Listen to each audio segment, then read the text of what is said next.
2025년 9월 30일 오늘 화요일 대한공화국 디지털 실록을 기술하겠습니다. 오늘은 한국의 근현대사와 근현대 혁명사라는 제목으로 강의하겠습니다. 그 근현대를 가릴 때 우리나라 역사가 이제 전근대 5천년, 근현대 160년인데요. 대원군 집권으로부터 근현대로 칩니다. 그러니까 고종이죠. 이거는 유네스코 세계 기록유산에 등재된 조선왕조 실록에 또 차이가 있어요. 뭐냐면 조선왕조 실록에 올라간 게 27명 왕이 아니고 25명, 그러니까 철종까지만 올라가 있거든요. 고종과 순종 거는 올라가 있지 않아요. 그건 왜 그러냐면 유네스코가 조선왕조 실록을 인정하지 않고 우리나라에서도 그걸 적극적으로 뺀 것은 고종실록과 순종실록은 일제 총독부가 썼기 때문에 그것은 이제 조선왕조 실록에 넣지 않는 것이죠. 존재하긴 하지만 그렇기도 하고 대원군이 집권한 그 1860년대가 우리나라만 그게 근현대가 아니고요. 세계 열강도 마찬가지예요. 프랑스에서는 나폴레옹 3세, 나폴레옹 조카인데 나폴레옹 3세도 처음에는 공화정으로 출발했다가 자기가 칭황제했고 마치 자기 그 삼촌 나폴레옹이 그랬던 것처럼 일세가 그랬던 것처럼 그러다가 이제 이 보불 전쟁, 요새 말로 이제 프랑스 독일 전쟁이죠. 거기서 져가지고 선조 도망갔고 그때 이제 독일 제국은 그게 이제 뭐냐면 비스마르크라고 들어보셨죠? 비스마르크는 거기 뭡니까 총리인데 그 비스마르크가 재상이라고 저것보다 대상을 할 때 그때 이제 독일 제국이 승리할 때 그때가 이제 1971년이었죠. 그 다음에 이제 미국도 링컨이 노예 해방을 시킨 것이 1860년대고 링컨은 1865년에 암살당했죠. 그런 식으로 그러니까 전부 다 비슷해요. 일본은 또 메이지 유신이 1868년이니까 그때가 그때고 우리 이제 1868년은 우리 대원군이 서원철폐를 싹 했던 것이니까 서원철폐는 간단한 일이 아니죠. 제가 뭐 시간이 짧으니까 한 예를 들자면은 대한민국이 지금 교회가 한 2만 개, 3만 개 된다는데 교회를 다 철폐한다면 뭔 일이 생기겠습니까? 그만큼 어마어마한 일을 한 거예요. 오히려 더한 일이죠. 교회는 국교는 아니잖아요. 근데 유교는 국교였거든요. 그럼에도 서원철폐를 했어요. 그게 대원군의 계획인데 대부분 그것이 이제 그래서 그때부터 근현대로 칩니다. 그래서 160년인데요.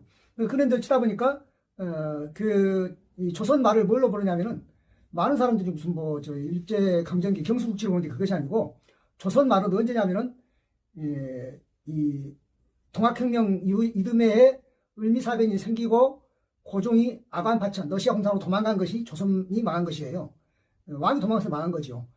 또 그것이 제 말만이 아니고 러시아 공산원에서 고종이 돌아와서 제일 먼저 한 일이 뭡니까? 조선이라는 국호를 버리고 대한제국이라는 국호를 새로 만들었죠. 그래서 국가를 바꿨어요. 물론 고종은 한 사람이지만 물론 본인이 이제 고종에서 대원군 집권부터 아간파천까지 동학혁명까지가 한 30년. 그 다음에 대한제국 만들어가지고 이 대한제국 언제 끝납니까?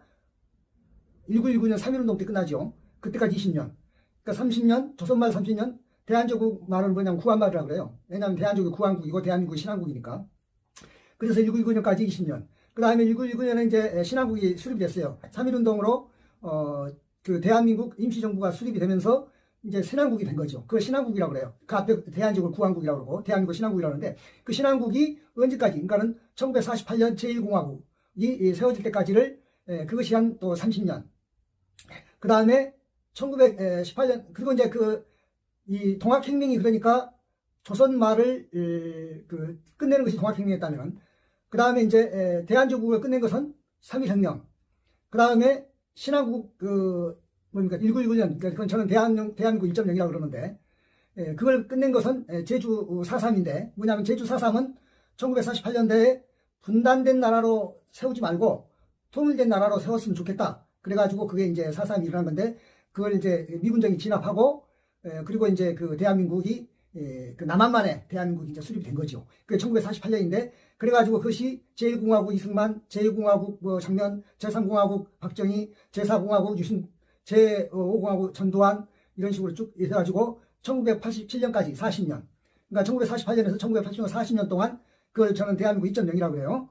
그리고 이제 그때 직선제 개헌이 생기고 6.5항쟁이 생기고 그렇게 해서 1988년에 노태우 정부를 시작으로 한 제6공화국 이것이 세워져 가지고 지금까지 40년 이렇게 왔습니다. 그걸 저는 대한민국 3.0이라고 해요.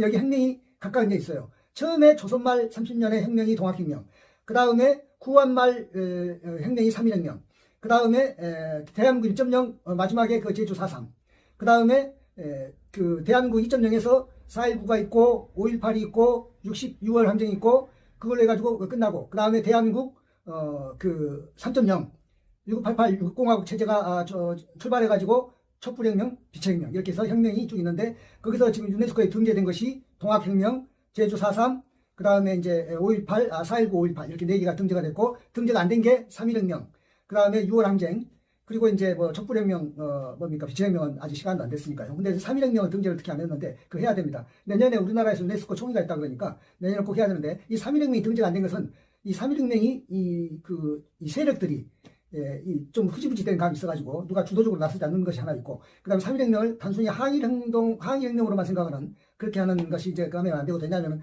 일본도 유네스코 이사국이기 때문에 그렇게 하면 자꾸 방해를 하니까 안 돼요. 3.1운동은 사실은 뭐냐면은 구한국에서 신한국으로 바뀐 거거든요. 대한제국에서 대한민국으로 바뀐 거거든요. 이게 중요한 거예요. 그 항일도 중요한